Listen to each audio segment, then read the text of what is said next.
Hoy, 15 de noviembre, celebramos el domingo número 33 del tiempo ordinario. Ya es, por así decir, el último domingo ordinario del año litúrgico. El próximo domingo celebraremos la solemnidad de Jesucristo, Rey del Universo, y de ahí ya comenzamos un nuevo año litúrgico con el tiempo de Adviento.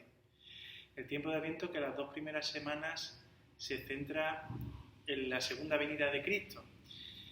Y es precisamente ya la palabra de Dios nos enfoca hacia esa segunda venida estos días de atrás, y también la palabra de hoy que se proclama en la Santa Misa es enfocada ya a esa segunda venida de Cristo, a ese día del juicio que no debe ser mirado nunca con temor y con terror como se hace en el cine, ¿verdad? Sino que para los cristianos el día del juicio, el día de la segunda venida de Cristo, es la causa de nuestra esperanza. Y por eso en el tiempo de Adviento cantamos esa famosa canción Ven, ven Señor, no tardes, porque el pueblo cristiano anhela esa segunda venida de Cristo. Y es, como digo, la causa de nuestra esperanza. En la palabra de Dios, San Pablo, en la segunda lectura, nos habla de la vigilancia que debe tener el cristiano. Porque existe el peligro de, como se suele decir, dormirnos en los laureles, viendo que el Señor tarda en llegar, que nos pase como en tantas parábolas en las que Jesús habla de esos, por ejemplo, esas doncellas imprudentes, o el siervo, el administrador, que viendo que su amo tarda en llegar, empieza a aprovecharse. En fin, hay muchos ejemplos en la Sagrada Escritura, en los Evangelios, que nos hablan de esa actitud en la que podemos caer al ver que parece que el Señor no viene y bajamos la guardia. Y San Pablo nos invita en la segunda lectura precisamente a todo lo contrario, a tener esa actitud vigilante, no de alarma, no, como he dicho antes, no de temor y de miedo, pero sí a tener en nosotros esa urgencia de no dejar nuestra conversión para mañana, pasado, para la semana que viene. No. San Pablo nos invita a que nuestra conversión sea ya, a no esperar, porque no sabemos. Y dice San Pablo, cuando todo el mundo piense paz, tranquilidad, ya parece que no va a pasar nada, ahí de improviso va a aparecer el Señor. De improviso, nadie se lo va a esperar. Entonces, el día y a la hora que menos pensamos, ahí viene el Hijo del Hombre. Eso repite una y otra vez la Sagrada Escritura. Entonces no podemos caer en esa dormición, en ese relajamiento. Sí, el día del juicio final llegará, pero yo no lo voy a ver. No lo sabemos. De repente el día del juicio, el día de la segunda venida de Cristo es hoy, ahora. ¿Estamos preparados? Yo estoy preparado para esa segunda venida de Cristo, estoy preparado para presentarme ante Él.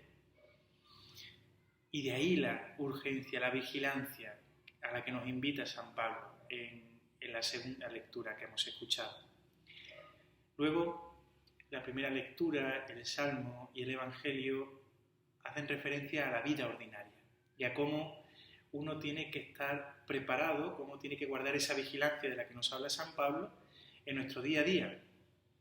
Y Jesús nos pone como ejemplo la parábola de los 5 talentos, de los talentos. Es una parábola que hemos escuchado muchas veces, sabemos a qué nos invita, pero aquí se nos presenta como esa actitud del cristiano ante los dones que recibe de Dios frente a esa vigilancia que tenemos que tener de la segunda venida de Cristo.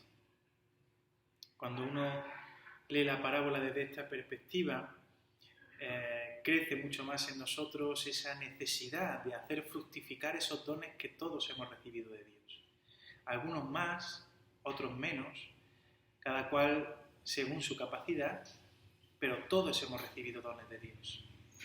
Porque sin Dios no somos nada, sin Dios no somos nadie. Entonces, todo lo que somos y todo lo que tenemos es puro don de Dios, es un regalo de Dios. Todas las cualidades que yo pueda tener son dones que el Señor me ha dado. Y esos dones tengo que ponerlos a trabajar.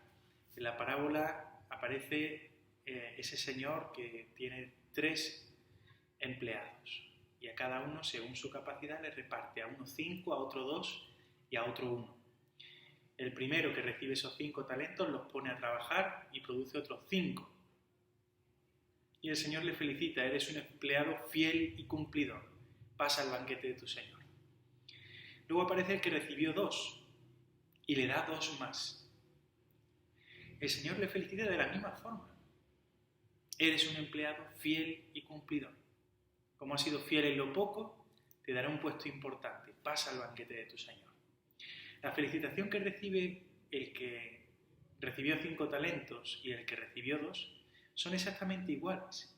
¿Por qué? Porque el Señor nos va a exigir dependiendo de aquello que nos haya dado. Lo dice en otra parte en el Evangelio: al que más se le dio, más se le exigirá. Entonces, el Señor lo único que espera de nosotros es que con las capacidades que nos ha dado, con esos dones, con esos talentos que hemos recibido, que nosotros demos los frutos que se esperan de esos talentos que hemos recibido de Dios, que son más, que es menos.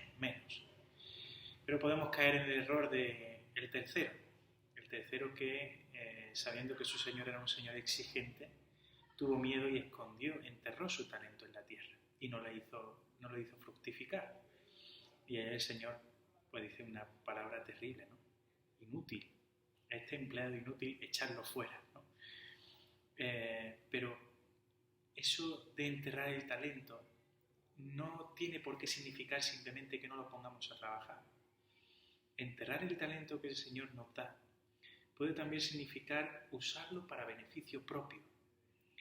Fíjense cómo cuando el Señor da a esos empleados esos talentos para que produzcan su fruto, el Señor lo pide de vuelta. El Señor nos da esos dones y esos regalos para que nosotros demos fruto para Él, para que lo pongamos al servicio suyo, al servicio del bien, al servicio de los demás, no para beneficio propio. No le da esos 5 talentos a aquel empleado para que él gane su dinerito, sino para luego recibir el fruto de esos 5 talentos. Por eso también podemos caer en el error de utilizar esos dones de Dios para beneficio personal. Aquí en la misión hemos tenido estas 2 últimas semanas de atrás unas reuniones con los animadores para hablar precisamente del problema de las sectas y cómo en este tiempo de pandemia han utilizado el miedo del virus y toda esta situación que parece que en todas partes pues se ha ido de las manos, ¿no? Como un reclamo para atraer a más sectarios. Y de hecho los testigos de Jehová incluso aquí decían que su bautismo, el bautismo suyo, prevenía del coronavirus o incluso curaba el coronavirus si estabas enfermo, ¿no? Y muchas personas, por desgracia, han caído en esto. Y ahí se ve un ejemplo, ¿no?, de cómo estos pastores de sectas utilizan el don que han recibido de Dios, porque realmente es un don, ¿no? El don de la palabra, el don de hablar bien, de tener carisma, de ser atrayente por nuestros discursos. Ese don, utilizarlo para beneficio personal. Utilizar ese don para ganar dinero. Y así incluso pues invitaban a nuestros misioneros, ¿no? Oye, si tú fundaras tu propia iglesia, si tú fundaras tu propia secta, serías rico, ganarías mucho dinero. Y ahí está, ¿no? Utilizar el don que hemos recibido de Dios, no para fructificar en obras buenas, sino para un beneficio propio, un beneficio personal. Eso también es enterrar el talento que el Señor nos ha entregado. Enterrar el talento que Dios nos ha dado significa que no dé frutos de buenas obras. Eso es lo que nosotros tenemos que pedirle al Señor. Que los dones y los talentos que hemos recibido de Él fructifiquen en esas buenas obras, porque esas buenas obras son la llave que me abren a mí las puertas del cielo. Le pedimos al Señor que seamos capaces de poner a trabajar todos esos talentos y que cuando el Señor venga en su gloria para darnos el premio, para darnos la salvación ya definitiva, podamos presentarnos ante Él con alegría y sin miedo. Que así sea.